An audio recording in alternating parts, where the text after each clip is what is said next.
Life's been kind of a wild ride, you know?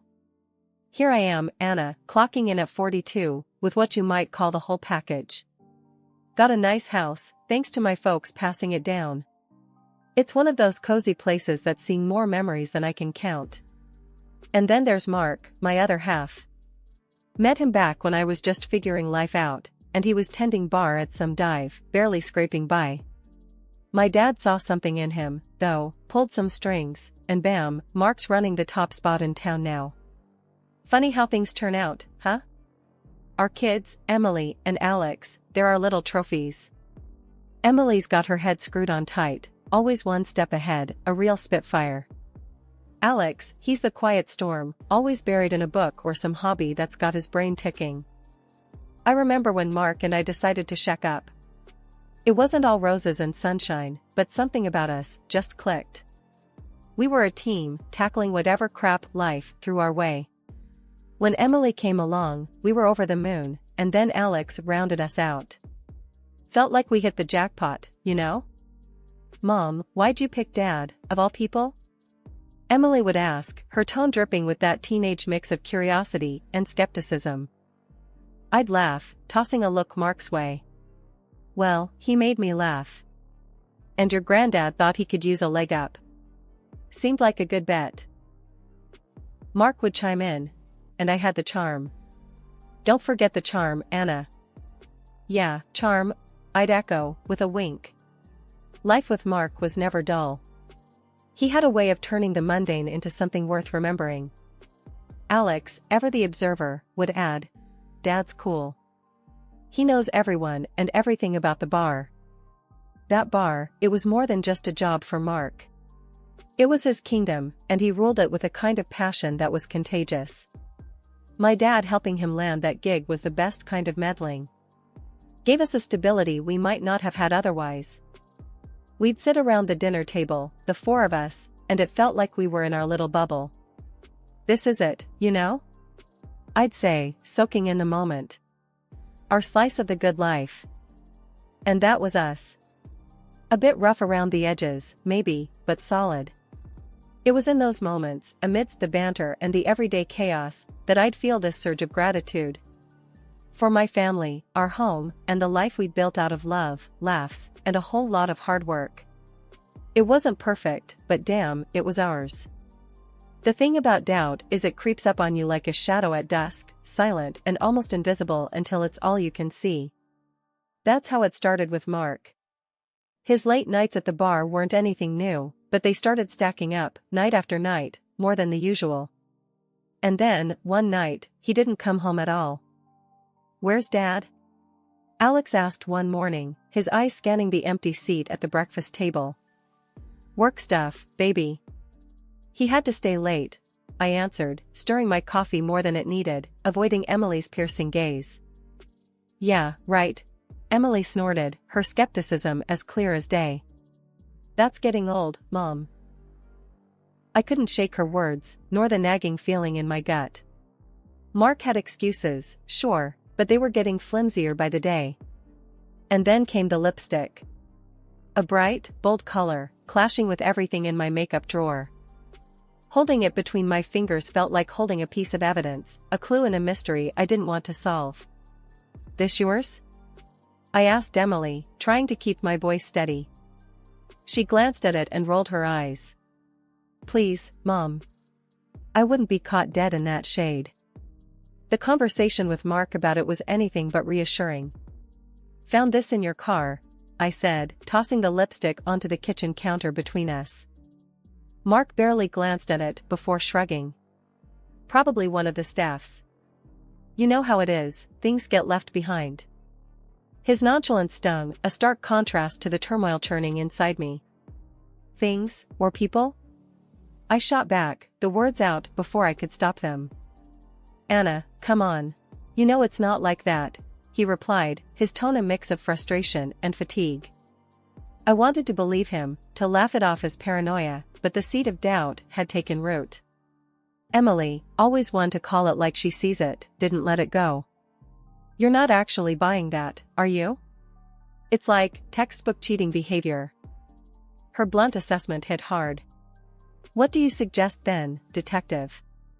I asked, half in jest, half desperate for any kind of guidance. "Hire someone to follow him. Find out for real," she said, dead serious. The idea was ludicrous, something out of a TV drama, not our life. But the thought lodged itself in my mind, growing with every unanswered call, every vague explanation of Mark's whereabouts. Deciding to hire a private investigator felt like crossing a line, the first step down a path I wasn't sure I wanted to tread. But as I tossed and turned, I realized that not knowing was worse than any truth I might uncover. The uncertainty was a constant, gnawing presence, and I needed it gone. Morning brought a decision, a resolve hardened by a restless night. "I'm going to do it," I told Emily, her nod of approval both reassuring and terrifying. Mark, oblivious to the storm brewing, kissed me goodbye that morning with a casual, "See you tonight." I watched him go, the familiar routine now tinged with suspicion and fear. What I was about to do felt like betrayal, yet wasn't that what I feared he was doing to me? The irony wasn't lost on me, but neither was the determination to find the truth, no matter how it would change us. The week after deciding to hire a PI felt like the longest of my life. Every time Mark left for work, I wondered if today would be the day I'd get the call with news I didn't want to hear. But when Peter, the private investigator and an old family friend, finally rang, his news was like a breath of fresh air I didn't know I was holding in. "No signs of cheating, Anna. Just work and the usual errands," Peter reported over the phone, his voice a mix of professionalism and relief. I almost dropped the phone, a laugh bubbling up from somewhere deep inside. "Are you sure, Peter? Like, really sure?" Cross my heart. I followed him to the bar, a car service station, and even a grocery run. "If he's seeing someone, he's got them stashed in the cereal aisle," Peter joked, trying to lighten the mood. The relief was palpable, washing over me in waves. When I shared the news with Emily, her reaction was a mix of relief and skepticism. "So, we just trust him again?" Emily asked, eyebrows raised, her tone laced with doubt. "It looks that way, honey. Maybe we were just being paranoid," I replied, trying to convince myself as much as her. Emily shrugged, not entirely convinced, but willing to let it go for the moment. "If you say so, Mom. But I'm keeping my eyes open." Life started to get back to normal after that. Mark's late nights didn't stop, but the suspicion had been lifted, replaced by a tentative trust. That is until I found the receipt. It was just lying there on the dresser, a piece of paper that felt heavier than it looked.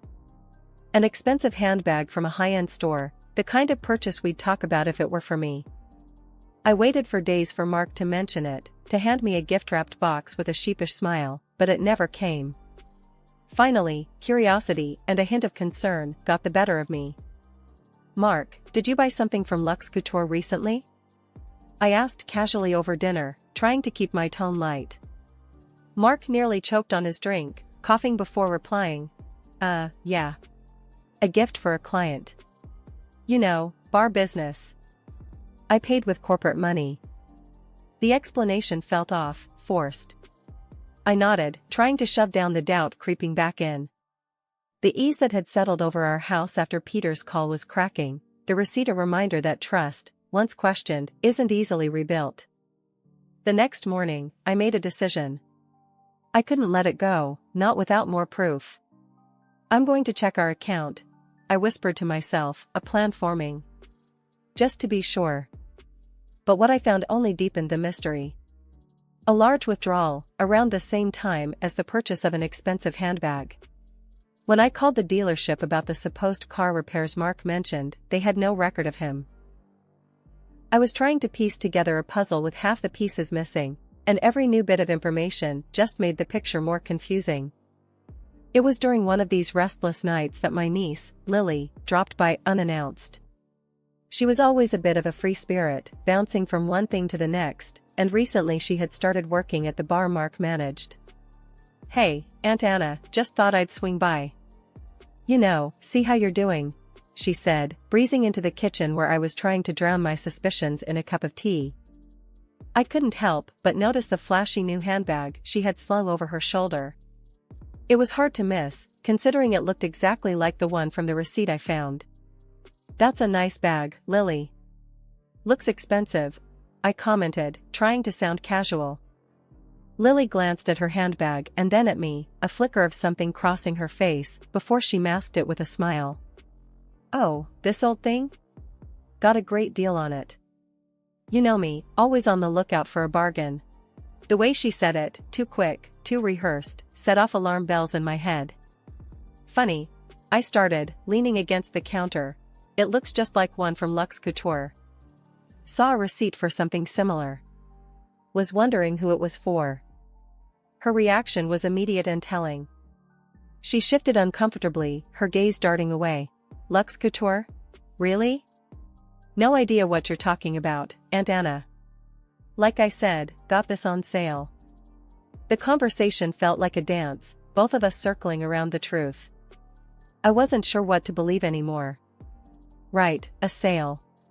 Just curious, is all," I replied, my mind racing. The coincidence was too big to ignore, and my heart sank as I considered the implications. Later that evening, I shared my concerns with Emily, who had become my confidant through this whole mess. "Lily came by today, with a new handbag. The same one Mark supposedly bought for a client," I explained, the words tasting bitter. Emily's brow furrowed, her detective mind ticking over. "That's sketchy, Mom. You think Dad?" I sighed, rubbing my temples. "I don't know what to think anymore, Em. It's like every time I get a handle on things, something else comes out of left field. We need to keep digging. This doesn't add up, and you deserve the truth," Emily said, her voice firm with conviction. The next day, I found myself looking at Mark, trying to reconcile the man I married with the person who might be at the center of all these secrets. "Mark, can we talk? There's something bothering me," I said, my voice steady, despite the turmoil inside. "Sure, Anna. What's up?" he replied, oblivious to the storm brewing. I took a deep breath, ready to dive into the heart of my fears. "It's about us, Mark. About trust and honesty. I just want us to be open with each other, no secrets." Mark looked at me, a flicker of something in his eyes before he masked it with a reassuring smile. "Anna, you know you can trust me. We've been through so much together." I wanted to believe him, to go back to the way things were before the doubts and the secrets. But the path to the truth was clear, and there was no turning back now. The discovery of the handbag and the lies about the car repairs were just the beginning, and I was determined to uncover whatever was hiding in the shadows of our life. The decision didn't come easy. Planting cameras felt like something out of a spy movie, not something a schoolteacher and mother of two should be doing. Yet, there I was, channeling my inner detective, driven by a mix of desperation and determination. Emily, ever my partner in this unwelcome adventure, helped me strategize. "Mom, make sure you place them where you'll get a good view. And the car one, it has to be really hidden," Emily advised, her tone serious, a stark contrast to our usual lighthearted banter. "Yeah, I know. It feels wrong, but I can't shake this feeling. I need to know," I replied, the weight of our plan settling heavy on my heart. The installation was easier than I thought. The staff at the bar knew me well, letting me in with sympathetic smiles, no questions asked. They probably thought I was surprising Mark. If only they knew. The car was trickier, but darkness and determination were on my side. As I tucked the tiny camera into its hiding spot, I whispered a silent apology to Mark, to us, for what our marriage had become. Then came the weight, a torturous blend of hope and fear. What if I was wrong? What if this tore our family apart for nothing? 3 days later, with Emily beside me for support, I played the recordings. The visuals were damning enough, but it was their laughter that cut the deepest. There they were, Mark and Lily, my niece, in what they thought was their private sanctuary, mocking the life we had built. "Can you believe Anna? So clueless, arranging for you to work here was the best thing she's ever done for us." Lily's voice, sharp and cruel, filled the room. Mark's laughter joined hers, a sound that once brought me joy now twisted into a knife. Yeah, she's so busy playing the perfect wife and mother, she doesn't see what's right under her nose. The betrayal was one thing, but their disdain, their joy at my ignorance, was something else entirely. It shattered any lingering denial, leaving me with a clarity I wished I never had. I paused the recording, my heart racing, anger and hurt warring within me. Emily's hand found mine, her grip tight. Mom, I'm so sorry. What are you going to do? My mind raced. The man I loved, the father of my children, laughing at me with my own niece. The decision was suddenly clear. First, we're going to see a lawyer. Then, I'm confronting them. This ends now. The road ahead was uncertain, but one thing was clear, I was done being the fool. It was time to rebuild, for me and for my kids. The truth was a harsh mistress, but in its light, I found a strength I never knew I had. The moment I decided to confront Lily, I knew it had to be precise and calculated. I couldn't let my emotions lead, this was about getting the truth, no matter how ugly. So, I waited for her at a spot I knew she'd pass on her way home from work. The look on her face when she saw me was all the confirmation I needed. Lily, I started, my voice steady. I know everything. There's no point in lying anymore. Her facade crumbled instantly, tears welling up in her eyes. Aunt Anna, please, I'm so sorry.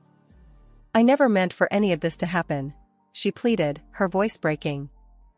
Save it. I've seen the videos, Lily. You and Mark, laughing at me, thinking you got one over on me. How long? I demanded, my tone hard as steel. It's been 2 years, she admitted, the words barely a whisper. I wanted to end it, I swear, but Mark, he threatened to fire me if I did. My heart sank, but I kept my composure. You're telling me he manipulated you? Threatened your job? I asked, making sure to record every word on my phone, hidden in my pocket. Yes, he said he'd ruin me if I tried to break it off. I felt trapped, Aunt Anna. I didn't know what to do. Lily sobbed, her confession painting a picture of a twisted web of lies and manipulation. And the private investigator? That was Mark's doing too? I pressed on, needing to hear all of it. Lily nodded, wiping her tears. Yes, he paid him off to lie to you, to make you think nothing was going on. I'm so sorry, Aunt Anna. The recording was enough, more than enough. I turned off my phone and looked at Lily, seeing her not just as the woman who betrayed me, but as someone who'd been caught in Mark's manipulative grasp as well. Without another word, I turned and left her there, her sobs fading into the background. The walk home was a blur, my mind racing with the weight of Lily's confession and the evidence now in my possession. When I got home, I didn't hesitate. I confronted Mark with the evidence, his lies unraveling before his eyes. It's over, Mark. I want you out. Now, I said, the finality in my voice broking no argument. He tried to explain, to apologize, but it was too late. I was done listening, done believing in the man I thought I knew. Emily and Alex stood by me, their support unwavering. We're with you, Mom. All the way, Emily said, her arm around my shoulder. Mark left that night, taking his lies and betrayal with him. As I watched him go, I felt a mix of relief and sorrow. Relief that I was finally free from the deception, and sorrow for the love and trust one had lost. But looking at my children, I knew we'd be okay. We were stronger together, and no amount of betrayal could break the bond we shared. The road ahead would be tough, but with Emily and Alex by my side, I was ready to face it head-on. The moment I decided to get legal with Mark and Lily, I knew I needed someone tough, someone who wouldn't let them off easy. I found just the lawyer, a guy known for not pulling punches in divorce court. The day I walked into his office, I laid it all out, bare bones and raw. I want them to pay every last cent they owe for what they've done, I told him, my voice firm, betraying none of the turmoil that had been my constant companion these past weeks. The lawyer, a grizzled veteran of family law wars, nodded, his eyes sharp. We'll go after them hard. Your husband for support and your niece for damages. They won't know what hit em. Good. They think they can mess with my life and walk away? Not happening, I replied, the anger giving my voice an edge. The trial was a circus, each blaming the other like kids caught in a lie. Lily, tearful, tried to pin it all on Mark, saying she was led astray. Mark, ever the charmer, tried to twist the story, making Lily out to be the seducer. Sitting there, listening to them trying to outdo each other in deceit, I felt a cold satisfaction. They were unraveling, and the judge saw right through it. In the end, the judge laid down the verdict like a hammer. Both defendants will pay significant monetary compensation for their actions.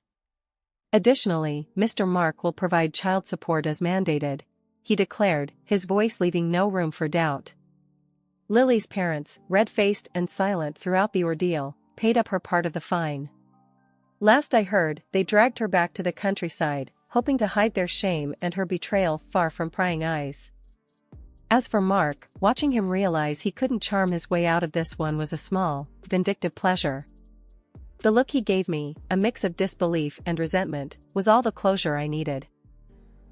Walking out of that courtroom, I felt lighter than I had in months. It wasn't just about the money, though that helped. It was about accountability, about making sure they faced the consequences of their actions. Back home, I sat down with Emily and Alex, telling them everything. It's over. The judge made his decision. We can start to move on now, I said, my voice steady. The road ahead would still be tough, but with my kids by my side, and justice served, I felt ready to face it. Mark and Lily's betrayal would always be a part of our story, but it wouldn't define us. We were moving on, stronger and closer than ever. Life after the trial felt like waking up from a long, troubled sleep. The house, once filled with tension and secrets, now buzzed with a new kind of energy, one of hope and renewal. I found myself in the kitchen one morning, the sunlight casting a warm glow over the breakfast nook, with Emily and Alex chatting about their day ahead. Mom, you know what? I think we should paint the living room. Like, really brighten the place up, Emily suggested, her spoon pausing midair. I looked up, surprised by the suggestion, but then it hit me. She was right. You know, that's not a bad idea. What color are you thinking? Something bold. Maybe a sunny yellow or a bright blue. Make it feel new, she replied, her eyes lighting up with the thought. Alex chimed in. Can we get a new couch too? The old one's kinda, well, old. I laughed, the sound more liberating than I'd expected. I think we can manage that. It's time we made some changes around here, huh? Yeah, make it ours again, Emily said, a smile spreading across her face. As we delved into plans for redecorating, I realized this was more than just changing up a room. It was about reclaiming our space, our life, making it reflect who we were now, stronger, closer, and ready for whatever came next. Later that day, as I was sorting through some old boxes, I found a photo album filled with pictures of the kids when they were younger. Flipping through it, the memories came flooding back, not just of the good times, but of the recent struggles too. Hey, look at this, I called out, holding the album open to a page where Emily had chocolate smeared all over her face, and Alex was laughing beside her. They came over, and we all huddled around, laughing and reminiscing. We've been through a lot, haven't we? I mused, a hint of nostalgia in my voice. But we made it, Mom. We're still here, still a family, Alex said, leaning against me. And we always will be, no matter what, Emily added, her hand finding mine. The moment was simple, yet profound, a reminder of what we'd endured and overcome. It solidified my resolve to ensure our new beginning was built on love, laughter, and the unbreakable bond we shared. One evening, as we sat in our newly decorated living room, the vibrant walls embracing us in their warmth, I looked at my children and felt an overwhelming sense of pride and love. We did it, kids. We started over, and look at us now, I said, my voice thick with emotion. Yeah, we did, didn't we? Emily grinned, snuggling into the new couch. This is just the beginning, right, Mom? There's so much more to come, Alex said, his eyes bright with hope. I nodded, my heart full. yes, this is just the beginning. Our beginning. And I have a feeling it's going to be amazing.